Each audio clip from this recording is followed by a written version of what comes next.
Yes. Yes. Can you turn your phone to a landscape mode so we will Yes. get a better. Yeah, that's fantastic. Okay. Okay. So we are ready for the evening. Yes. Welcome to Poet's Choice. Welcome all the viewers to Poet's Choice. And it is really nice to have you all here.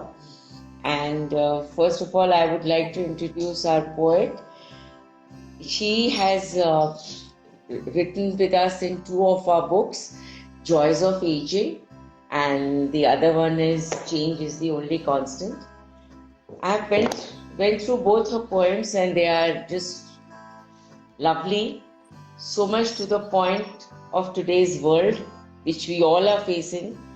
What she's going through, even each one of us are going through. Would you like to tell me a little more about your poem, Settling? Would you like to read the poem, Settling? Sure. I'll talk about it a little bit first, I guess, and then I'll read it. I feel like it's appropriate to read it today. It was written last year, right around Thanksgiving time here in the US, and we just celebrated Thanksgiving again yesterday. So I feel like it's very timely.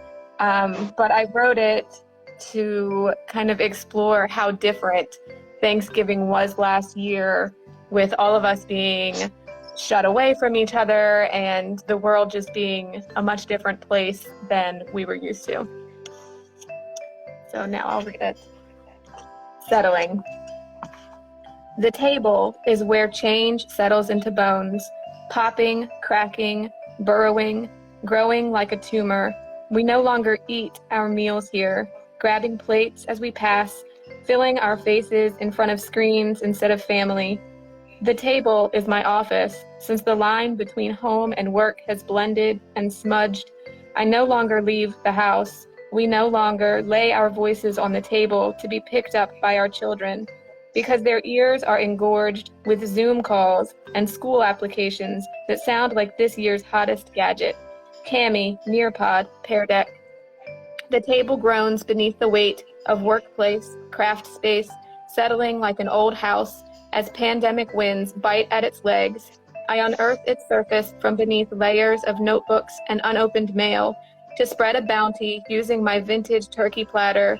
So just for a moment, our party of three remembers how it feels to be thankful. Lovely. So I was just going through your poem and found that it is so, in such simple words, you have explained the change that we all have gone through. And I don't know about where you live and how the change has affected, the pandemic has brought about the change from the pandemic, the time of pandemic, the time before pandemic, and the time after pandemic. What is the change that you feel now? This is what we all went through. And we really thank that we are living and we have not, the pandemic has not carried us away. What really do you feel the changes? So last year, I made Thanksgiving dinner at home for just me and my husband and my son. So I cooked this huge meal and there was just three of us to eat it, and it felt a little ridiculous.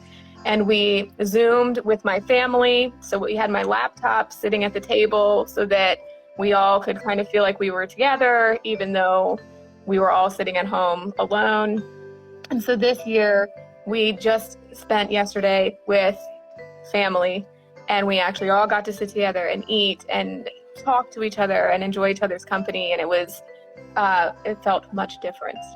It was so much nicer to see everyone in person than to be talking to them through a screen. That's really nice. So this is the change that we see, that last year when it was the time of the pandemic, and now when we got out of the pandemic. These are the two phases that we spoke about. What about if we compare ourselves with what was there before the pandemic, the state of our mind, and what is there after the pandemic? If we compare these two phases, and leave the pandemic as an event which brought about change in us. Definitely. I mean, there are definite anxieties that didn't used to exist.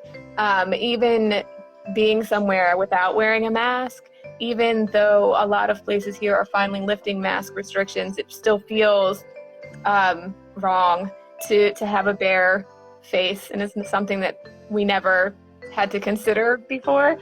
Um, but also just being close to people, even if it's people that you love. It's been so long since we've been able to share space with other people, and so it was something we took for granted before the pandemic started. True. And now I Very, feel like because of that, we appreciate it so much more now. yes, So any yes, chance to gather and be together, I feel like it means much more to us. We appreciate it much more than we ever did before the pandemic happened. absolutely. This is the biggest change. The love factor in us has increased. You know, the value for life has increased. Appreciation for each other has increased, which was, we were all otherwise busy, not bothering about each other. Now we really care. So this is a very good thing that pandemic has brought a change in our lives. Other than the cluttered tables and even the work, in the work front, even like when I go through my life, yes, we have all started using our dining table as our office table, and it is always cluttered, and we have to just make little space, move out little space, and make um, place for us to sit and eat, or we just take the plate in our hands and eat, or stand in the kitchen and eat. So that is a big change that has, and it is a change universally. It is not a change which has affected one part of the world. This change has come to all of us, you know, north, south, east, west, everywhere. And that has, in a way, really united humanity in a big way.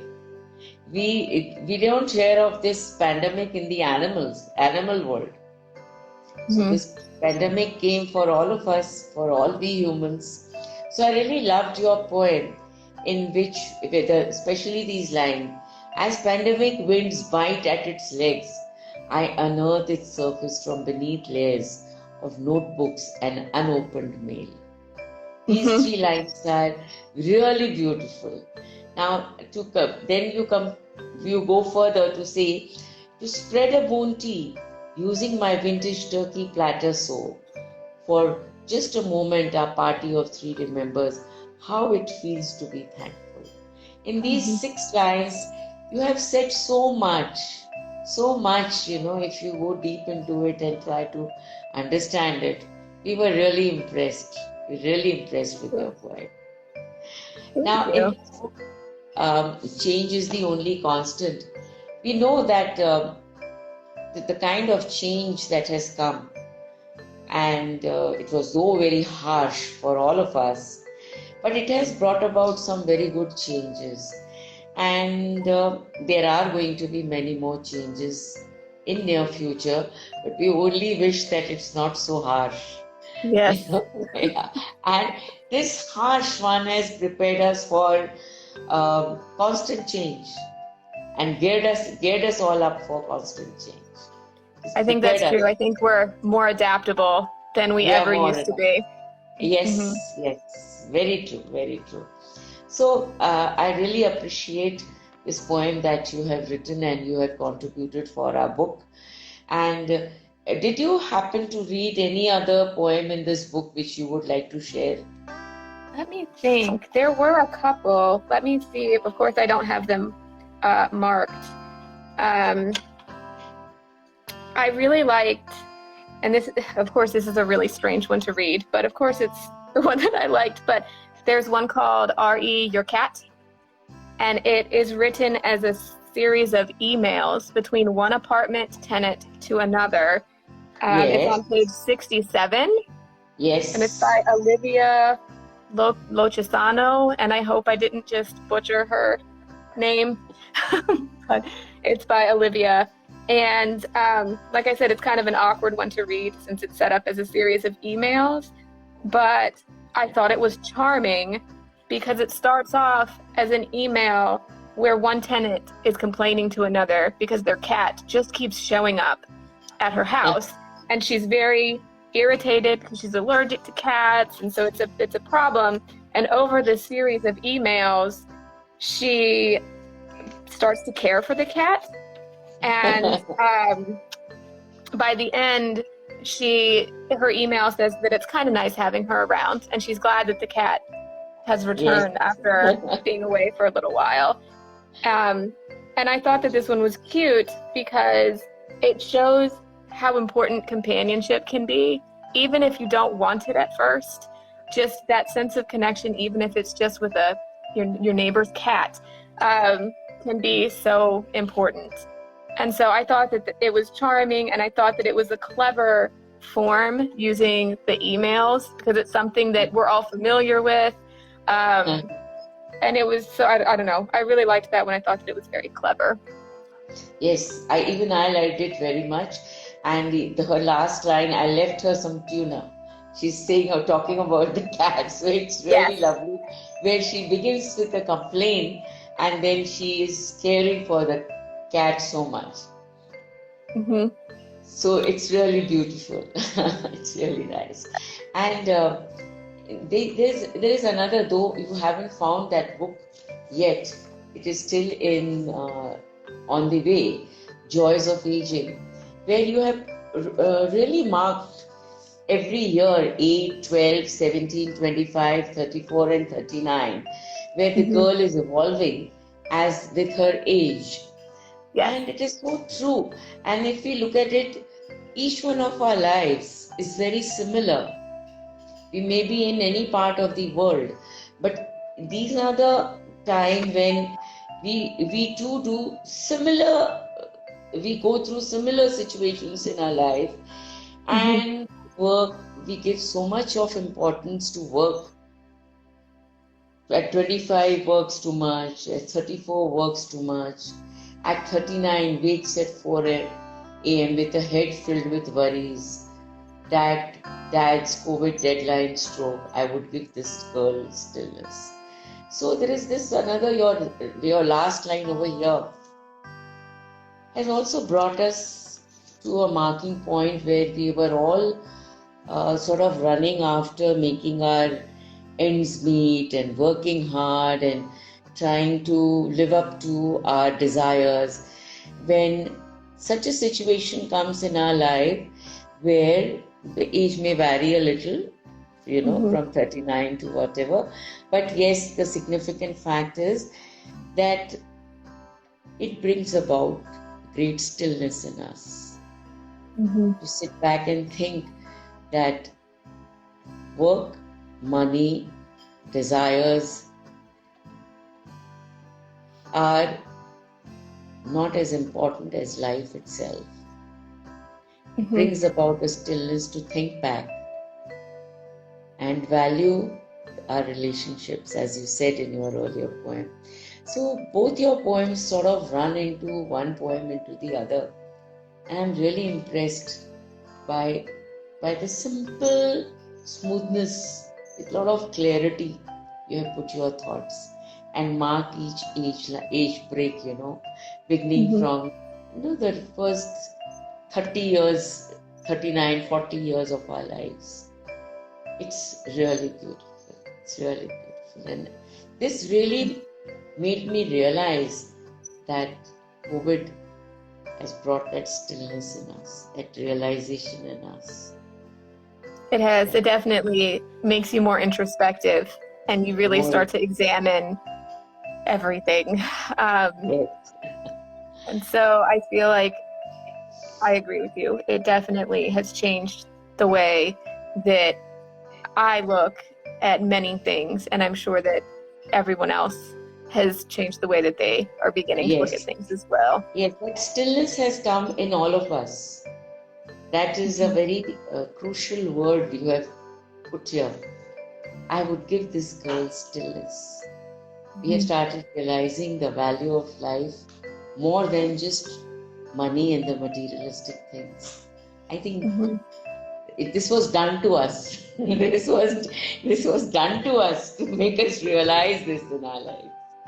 So I'm really appreciative of both your poems, and I wish that you write more with us. And would you like to say anything more? Well, would you like me to read the second one? Girl Yes, it Evolving? would be lovely. It will I really be will. lovely. Okay, I'll Yes. read the second one. And this is the poem that appears in Joys of Aging. Yes, I'll show the Girl, book to our other the viewers. cover. Yeah. Yeah, I only have a bookmark for this one so far, but I have. Okay. Okay, lovely. All right. Girl Evolving. 8. Runs through a storm door, rolls across porch in a shower of shattered glass. I would give this girl patience. 12. Sneaks on tiptoe into older sister's room, steps on curling iron, nurses a blister the size of her foot. I would give this girl a sense of boundaries. 17. Can't wait until she can leave the nest, put parents in the rear view. I would give this girl gratitude. 25. Works too much, sees family too little, spends her paycheck on expensive whims, only buys fleeting joy. I would give this girl frugality. 34. Still works too much, refuses to face her best friend's terminal diagnosis because a future without him is unfathomable. I would give this girl courage. 39. Wakes at 4 a.m. with a head filled with worries, COVID, dad's stroke, deadlines. I would give this girl stillness. Beautiful. Really beautiful. I really appreciate this poem of yours. Loved it. Each word has been so aptly put at every age. At 8, patience, 12, boundaries, 17, gratitude, 25, frugality, 34, unfathomable courage, and 39, stillness. I think this girl is very lucky. At the age of 39 itself, she got stillness. It took me 60 years to come close to it. I'm still working on it myself, but that's what I'm hoping to achieve myself. So it's definitely still an active lesson for me, stillness. Now, this video of ours, we would like to put it up on YouTube, and we need your approval for this. Sure. So do you? Yeah, thank you so much. We'll That's also fine be with sending me. you. Lovely. So we'll also be sending you a mail soon, so that you can reply back. And another thing is, we would like you to write more with us, because you are a wonderful writer. I would really appreciate. We have number of online headings going on. If you are not aware, we will send it to you, because your poems really make a lot of difference to our books, and we are trying to reach to as much readers as possible. And I'm really happy that you have read poems of other poets also, which is, I'm really sad to say, that is lacking. And even the poets themselves don't read other poets' work. So how do we expect anyone to read our work? So I really appreciate this about you, that you have read more poems, and please do write more for us. We'll be really honored. Really honored. I will look into what your open calls are. I'll see what you guys are looking for. Okay. Thank you so much. You're welcome. Yeah. Anything more you would like to say? I don't think so. I think that's it for now. I'm looking forward to reading The Joys of Aging once it comes. I can't wait to read what everybody else wrote. Okay. So I'm looking forward to it. Okay. Thank you so much. Thank you. And it is in the pipeline. You will receive it shortly. Excellent. Yeah. Okay. Thank you. Thank you. Namaste. Namaste.